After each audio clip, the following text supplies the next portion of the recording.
All right, Colts fans, we are back with another week of Into the Defensive Back Film Room. I'm with my co-host here, Jonathan Hagler, and So, we have a shitty game to talk about this I thought it week. was eventful. I thought it Yeah, was eventful. it was for us who are DB guy. We like DBs. We like the passing game.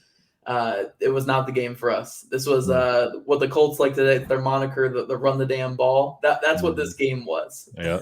This game was run heavy. It was disgusting, ugly, and I don't think there's not really many things to really take away from this game, like long term. When you have a game like Mhm. this, I'm sure you played a bunch of games like this before They're too, not right? fun. No. These are games. These are games you wish you played on turf. They're just not fun. Like you're crosses your mind. Like you start jamming stuff. You're slipping, and it's not ideal. Some people love it though. Some people go crazy as I get to play. No, not when you use your feet. Your feet is your money makers. It's not fun. So for my linemen, my DBs, receivers, running backs, it's really only the slow people that like it. So, Oh, I would have loved it. I'm sure I would have loved it. But yeah, these guys in the NFL, I'm sure it's not the biggest yeah, thing. But the man. Colts were able to escape with a win. That's the biggest thing. When you have a game like this where no matter who you're playing against, it can go either way because the conditions are so bad. Just Hmm. getting out of there with a win no matter what. And the Yep. Colts were luckily able to do that. And we're going to talk about some defensive back plays. Now, I will warn you guys, this is going to be a shorter episode this week. I'm going to start getting the clips up here. Just because there really wasn't much to talk. These are just kind of stretches for me to even include this week. But yeah, it was just that kind of game. There wasn't much passing, and when there was, Jimmy Garoppolo, I think he has the second smallest hands in the NFL. It just wasn't going to where he wanted it to go. That was just a big factor in this game. But uh, mostly positive clips in this game. There was the one drive where San Fran kind of got some things going, but I didn't really find much to really critique typical defensive back play on that one. So this one here, we got Kari Willis getting into his back. His drop here, he comes downhill really well out of it, almost forcing a complete pass, but Hmm. just really nice click and close here. What do you see here from Kari Willis? Do you think there's something else he could have done to maybe get the incompletion here, or do you think this is just a good rep and a good tackle? I think he may have drifted a little bit. Whether that's him protecting that backside, a deep crosser or something. I think he probably drifted a little bit. But other than that, good footwork here. He saw it coming. Maybe kind of relaxed a little bit, and then but Yeah. great feet overall. Good burst, good click and close right there. Um, you know, good tackle, man. Just tough. I wish he would have probably just slowed it down just a little bit. But that's always hard to do in the NFL. Maybe he thought that guy was going to run a post at him, opened up a little bit too much. And, it is what it is. They get the first down here, but, great break. More than anything, usually in these conditions, you see who has good footwork or not. And if you watch here, pop, he's out of there. And, Yeah. that's what I like to see. Yeah, shot out of a cannon, comes downhill really well, and I'm with you here. I think he kind of could have planned it a little bit sooner than what he did. Like you say, just Hmm. like right here, I don't think you need to keep going back this far. Yeah. Maybe get around here or so, and then just kind of sit on this because I know there's the threat of the double move, but I Yep. want to see some anticipation. I Yeah. want to And he's doing see. his job. That's, Yeah, that's tough. yeah. That's the thing. Where I think this is where the Colts kind of missed Julian Blackman. Where if you guys have been living under a rock, Julian Blackman was announced tore his Achilles in practice last week. He will be Hmm. out for the rest of the season. So he didn't play in this game here. But this is where I think a playmaker like Julian Blackman probably makes more of the I'm More going to jump football this play. route. Yeah, more of a Yeah. football play. Kari Willis does his job, does great click and close, great tackle. But I think Blackman kind of reads this a little earlier and takes I don't want to say the riskier play, but takes I'm going to make a game changing play type Yeah. of angle on this. And the crazy thing about Blackman was, we talked about the Achilles thing. Mm-hmm. So when I saw that, I just said, like it's one of them things you can't really rest it. I know I suggested, hey, shut it down for a few days, stay off of it, but it's so hard to do. Yeah. And it's one of them things that it kind of bothers you, and then it may be fine, or it kind of bothers you, and then you blow it out. And I hope he recovers well, man. Good football player, having a good year as well. Yeah. He came back from the ACL injury going into his rookie season, recovered really well from that and came back strong. So hopefully this isn't this isn't like a Malik Hooker type of thing with the Colts where, Malik Hooker tore his ACL, tore his Achilles, and then just wasn't the same when he came back. So Julian Blackmon, it sucks that happened here. But, the Colts have some players who can play a little bit. Khari Willis, again, this is a really solid play here. But I do think that Julian Blackmon in this role maybe makes a bigger ball player type of play. Mm-hmm. But next up, we got our run stop of the week. And now, with Julian Blackmon out for the year, this is going to be just called the Kenny Moore award. Like Julian Blackmon was the only one kind of competing for it. Every week. Now it's just the Kenny Moore award. This is just textbook right here. And this was the play, everyone watching at home was like, oh my gosh, this is the biggest hit of the game. So it had to be the run stop. Reads it really well, gets the outside leverage here on the reverse. This is a Kyle Juszczyk here. I love how he sets this up outside. So he's going to get the outside contain, forced to run back in. But then he scrapes back over and makes the tackle. And, obviously. I love that. I love it. Like, first of all, he drives me crazy right here because, like, he does force it out. The fullback kind of overran it, but he hopped inside. Right. Mm-hmm. So him hopping inside, he kind of puts the defense in a hard spot if Ayuk was to pop that back out. But if you're going to take a chance, make the play. And he made the play, and he looks good doing it. And this is what we talk about. These football player plays, these type of plays that he makes. Like, that's why he's so important to their defense, because he can maybe not do something perfect, but he does it really well, and he does it really fast. And he makes the impact, and he's out there WWEing people and flipping people. And I love it because he's, like you said, he's not the biggest guy, but man, and like that guy, he's just a baller. Yep. Just to remind everyone, 5'9", maybe 180, 185 pounds. And this is what we see on a weekly basis from him when it comes to run defense and just overall defensive play. So, it's not really much more we could say about this play. Just Kenny Moore being Kenny Moore, and I don't think anyone was shocked when they saw this happen live. No, you start to expect it at this point. Yep. I gotta play it one more time just for everyone watching. Like, just love it. This is pretty much the Kenny Moore film room, by the way. Some good, some bad, but really everything in this game was to take away from Kenny Moore. But we're going to talk about this bootleg play here. Early in the game, red zone. We've talked a lot this year about red zone mistakes from the Colts defense, and last week they seemed to clean it up, and this week again it looks like it kind of cleaned up. Here, they got the bootleg action. The 49ers do such a great job of selling the run. Every time they do these bootlegs, it's just a Kyle Shanahan thing. And Kenny does a really good job of, he's maybe not on the receiver, but he's taking away that flat throw. And he's also taking away, Jimmy Garoppolo is obviously not going to beat this defensive end, but he's also taking away any chance for scramble. He's maybe even making this window a little tough. Just gets to a really good spot here. What do you like about this rep here from Kenny? I like the identification of the play. So a lot of times you'll see people get sucked in, have bad eyes, or they'll lock on the quarterback and not get their depth. He did a really good job of identifying the play and getting to his drop. Boom, he's out. He never stops gaining ground, never stops getting depth. And he did a really good job of making that window small and making it, if he's going to throw that ball, it's going to have to be an elevated throw, which could possibly lead to a tip ball, a pick, whatever it may be. Quarterbacks don't like that.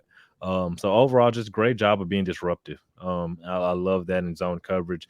Don't be a statue. Move around, make the quarterback think, make him hesitate, and let your guys run and go get him. And that's exactly what happened here.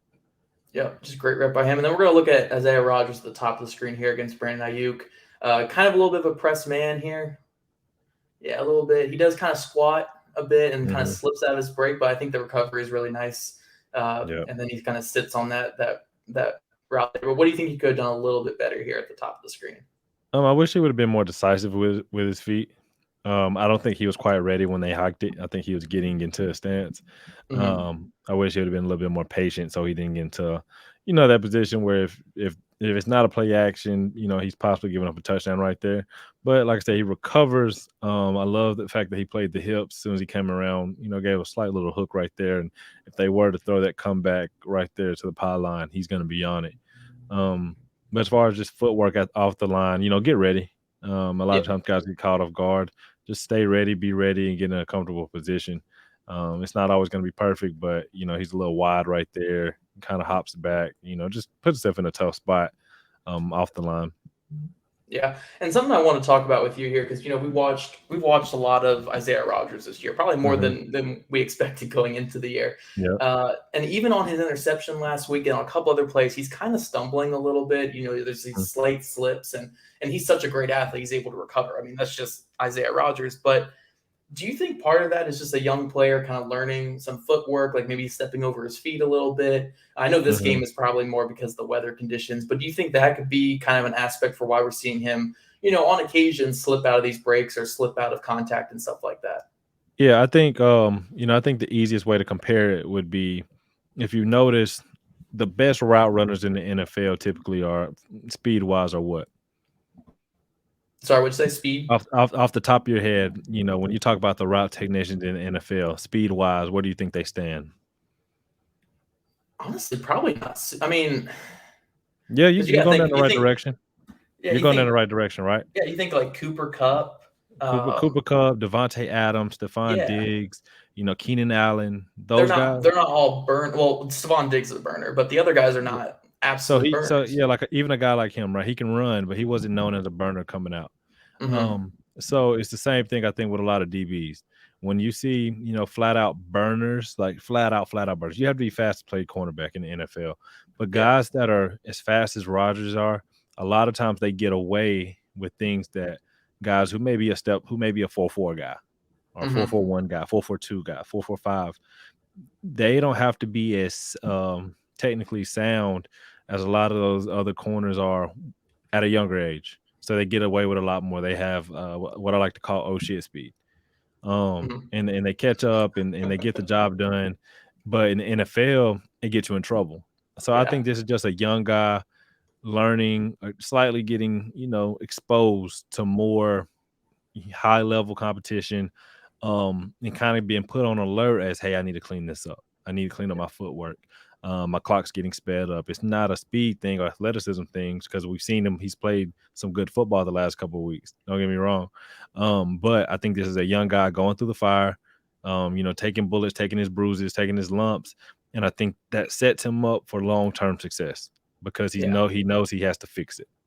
Yeah, and we're seeing improve. I mean, this one, it's really not him slipping. It's more of just him struggling to get out of his break a little bit. And honestly, even if he did slip on this field, I wouldn't blame him. I'm sure everybody was slipping in this game. But Oh yeah. we are seeing improvements. And honestly, like you said, the Colts are 3-4. They're not a bad team. And he's getting experience starting each and every week because of these Yep. injuries. So it's the best time for him to learn. And I think we're seeing a lot of good things. Mm-hmm. But yeah, I mean, that's just something he's gonna keep improving on, especially the more he plays. Here we got, this is our one lone bad rep of the week, and you and I were talking before off air here, talking about squatting again out of press. But you see Kenny kind of squat a little bit here. Yep. Yeah, he gets so right there. I think he shot the wrong hand. Yeah, Right. So he shoots the wrong hand. Guess what that means? that means His that hips locked. he's just gonna be squat. He's gonna be completely locked in that spot So there. yeah, so the reason he's squatting right there is when you shoot the wrong hand, that hip locks. Yep, Right. And that's what you see here. Right hand, right hip locked. So that allows for Sanu. Is that Sanu down here? yep. That's Muhammad Sanu. Sanu, who's savvy, has great handwork off the line to swim him, stack him, and then beat him inside. That all starts with proper footwork, proper handwork, and just being more sound off the line. Sanu's a big guy, so he probably wanted to have a good base underneath him, and got caught squatting. And I want to see him be a little bit more aggressive off the line as opposed to just waiting on him. And another plays Sanu's game a little bit, but it buys you time. That's an in-breaking route. So the harder inside that you play, or the more you're able to win inside, the better off he would be. Yeah, it's almost like Kenny was kind of expecting the in-breaking route, and he expected Sanu to take an inward angle there off the line. Yep. So when Sanu came to his outside, Kenny wasn't really expecting it. He got his hip locked and flashed the wrong hand out. He just kind of got caught. I think it got caught anticipating. Yep. And got caught off guard, and the result is separation against the receiver. Like, Sanu's a really good receiver, but at this point in his career, this would be a guy that he should be able to lock up here. He just kind of got caught. Yeah, he should definitely win this matchup. Yeah. So luckily, it didn't hurt the Colts too much. There was third down version here for the Niners, but we've seen this a couple times with Kenny this year. Sometimes he anticipates and a big play happens. Other times, something like this happens. It's just kind of what happens when you have a playmaker on your defense, and you take the big plays along with some of these occasional mistakes here. Oh yeah, it's interesting to see him actually shoot that. I think it's probably more natural than anything, because I didn't really see a reason for him to even think shoot my right. He has inside help right here. I know the back's coming out, but yeah, it looks like kind of a last second, because if I slow it right here, it's kind of like he gets stacked and then last second he's like, oh, I gotta stop him a little bit, so he shoots the right hand. Yeah, and that's what happens when shit hits the fan, you're gonna throw your go-to. Your go-to I think is this jab right here is what really it basically cemented this foot in the ground. It's a good release by Sanu. It's a really good and he's savvy, man. Sanu's a vet, man. He's gonna do his thing. Always gonna do his thing. I got a lot of respect for him. But like you said earlier, I expect Kenny Moore to win these matchups. But great handwork right here. Underrated part of receivers in DB's game. Those veteran guys are really good with their hands. Really good with their hands. Boom. You see that break the forearm, break the wrist, and he lost right there. So it's some room for improvement right there with Kenny, especially right there, man, in the slot. But like I said, it didn't kill them, so we can live with it. And now let's talk about the play of the game, the redemption for Xavier Rhodes. Now, we've talked about him the last couple weeks, and last week we even were like, maybe a move to safety, maybe him splitting some time with Isaiah Rodgers going forward, because the results just haven't been there for Xavier Rhodes this season. A lot of flag. He appears to have lost a step. And this is a matchup right here where before the snap, if I'm the Niners, I'm looking at this is Deebo Samuel, one of the best young receivers in the NFL. I think it's 3rd and 3, 3rd and 4. You're going to have press man straight up. This is a matchup where if I'm the Niners, I'm saying, okay, this is where I'm going with it, no matter what. This is where I have to go. And Xavier Rhodes just makes a ball player play right here. Just plays his stick super well. He's kind of anticipating the short route. Sits in that hip, gets his hand inside to break up the play, and that's his left arm right in there to knock that ball away, and then locates the ball and is able to come down with the big interception. Crazy. I mean, your great awareness right there. And I also think it plays into his game. We talked about the matchup last week. That's what we want. Who was he matched up with? I forget what rep. That's the one we wanted. But right here, Deebo is really good. He's coming along, right? Yeah. But again, Deebo is not a burner. Yeah. So I think Xavier is a lot more comfortable being physical, battling with Deebo Samuels as opposed to McCole Hardman or Tyreek Hill, whoever it may be, Marquise Brown, whoever, right? So he can sit on these, and he is more comfortable. He is playing his own game right here. Boom, still being physical and just fighting through contact. Deebo's a physical kid. It plays right in Xavier's game. Hell of a football play right here, man. I love the fact, go get it. It's your ball. Go get it. Yep. I love getting the hand inside right here. Samuel has a little bit of separation. Rhodes is on him, but I love how he gets that left hand in between the hands right there. That's a veteran play right there. Great hands all the way through. That little separation may have even been caused by Xavier. If you rewind it a little bit, he's in really good position up the field. He's jamming that shoulder, boom, boom, boom. And he's already breaking it. I think it came from him just being physical. Deebo barely got out of that break right there, and Xavier's all on him. Yep, just an outstanding play, and it was great to see, because this was basically Michael Pittman Jr. scored on drive, which basically put the entire game away. So it was great seeing a player who has had his struggles this year. Kind of, I don't want to say win this game for the Colts, but kind of put it on ice late in the game. He needed that, and we all definitely needed to see that too. So excellent play. And we only got one more left for you guys now. And this is just kind of showing what kind of week it was.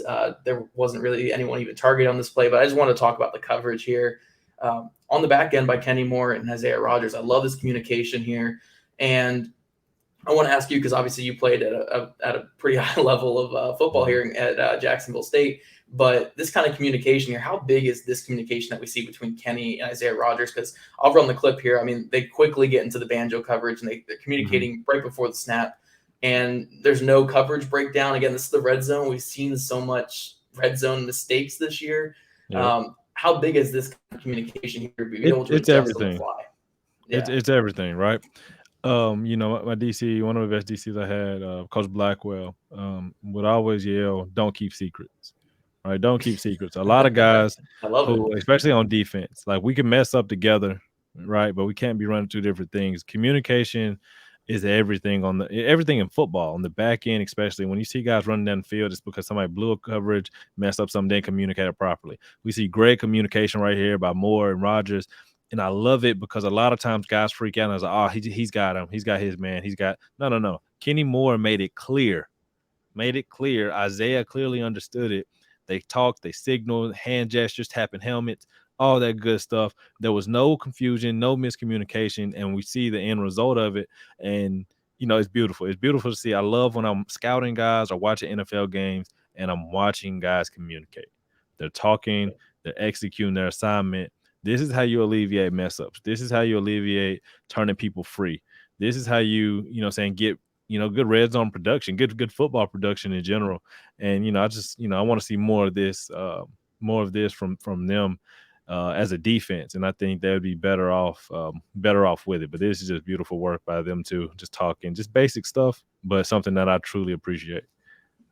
Yeah, it's been great, especially again with all the red zone miscommunications and breakdowns we've seen this year. I think the last 2 weeks, I'd have to put the numbers together, but I don't think they've allowed a completion in the red zone the last 2 weeks. And obviously they had the interception from Isaiah Rodgers in the red zone last week.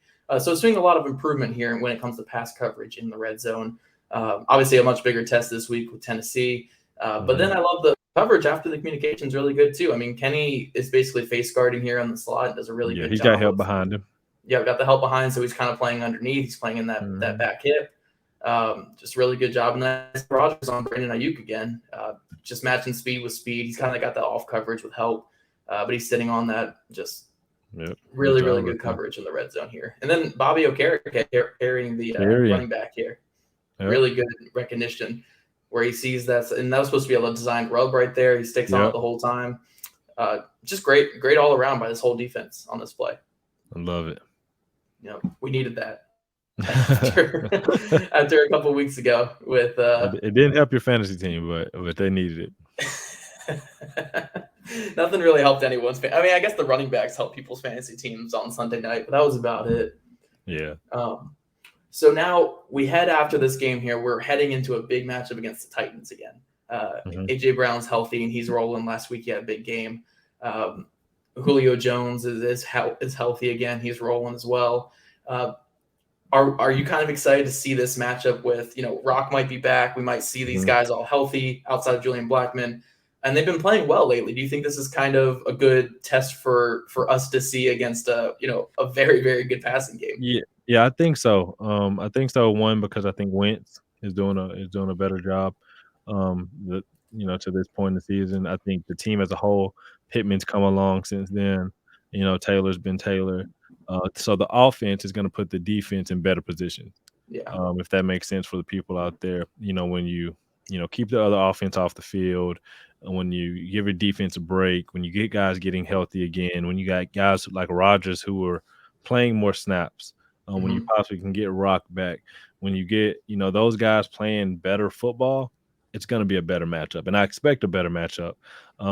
This time, even with AJ, Julio, Derek, all of them, you want to keep them as balanced as possible. I don't want them airing the ball out every play. That's never fun. I don't want them, rushing for 300 yards and having Kenny Moore have to tackle Derrick Henry 20 times. Even though he had some good plays against, I just don't want to see it. But yeah, I think this matchup is going to be a lot better. I'm liking what I'm seeing from Isaiah Rodgers. The small leaps are fun to watch because he's young and he's very capable. Something you called out early in the season, you're excited about him. He's physically able to do it. Excited to watch him. I want to see Rock play more than 1 week. Man, he should be back this week. He had limited practice today. It sucks, man. He had the ankle injury and missed 2 games, came back and then re-injured it in the fourth quarter, and then we lost him for another game. And it's like, man. If he ends up putting together 12, 13 games this year, I'll be okay with it. But please do not make this a for whole his season long. development. And his for Yeah. development, he needs to be on the field. Like, think about it. Isaiah Rodgers has played more football than him to this point. Yeah. In the season. Like, that's crazy. But, I want to see Rock out there. I want to see Xavier. I don't want to see him put in situations to where he can lose. I want to see them kind of, protect him a little bit. Not that you need to do that with guys, but don't let Xavier Rhodes be the reason why you get beat. If anything, the safety is the weak point. Safeties are the weak point right now. When you look at the corners, you have Kenny, you have Rogers, you have Rhodes, you have Rock coming back. Safeties are limping right now. You know what I'm saying? Like they're toast.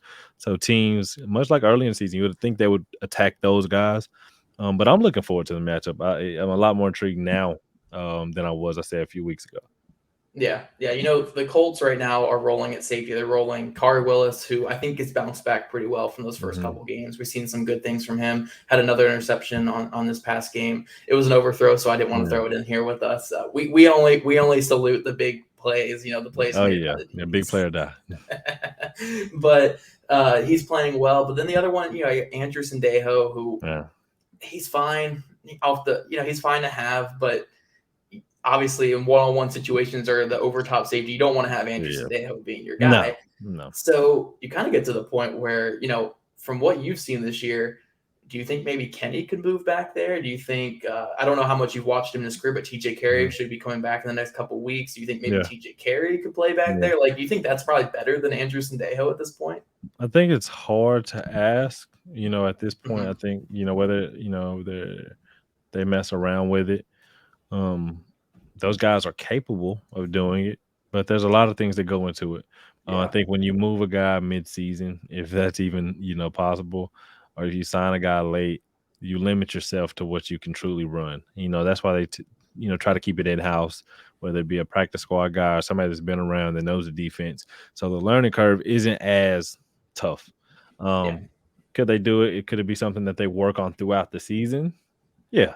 Right now, I don't see it happening in the next week or two, but it is possible. Any one of those guys you just named, they may need to take a look, moving one of those guys back there because they're on their last legs right now, and you don't want vets and guys who were backups or backups starting for you. Just plain and simple. Not a knock on them, but just a reality of the situation. You're banged up. You want more premier talent back there, so teams aren't just able just to go up there and expose you. Yeah, absolutely. I do think we are heading towards TJ Carey probably being the fill-in guy back there, just because he's a guy who's done it in his career, and then Isaiah Rodgers is playing so well on the outside. Yep. You probably don't want to take away the snaps out there. So we'll see what the Colts ultimately do. Maybe they make a trade here at the trade deadline. Maybe they sign someone off another practice squad or another vet. They actually brought in a couple vets. They have Jaleel Adai on the practice squad. Oh, yeah. Josh Jones on the practice squad. And I think Ibrahim Campbell on the practice squad too. So they have a lot of vets. That one in a minute. I know, right? Yeah, he's actually been with the Colts the last 2 years. But they have a couple guys who are vets. They're probably trying to get him acclimated, and they'll see what they do here at safety. But for the time being, it's going to be the Andrew Sendejo show against A.J. Brown, Julio Jones. Nice stand up. Yeah. So we'll see how that goes off. But, guys, we want to appreciate you guys for tuning in yet again. This was a shorter episode, but again, it was kind of an ugly game, not really much passing. So hopefully Colts make some big plays here against this really, really good receiver core that's coming into Indy this next week. I think we're going to see a really good game between the Colts and Titans, and hopefully with some more big DB plays to talk about. But yeah, guys, tune in next week for another episode of Into the DB Film Room.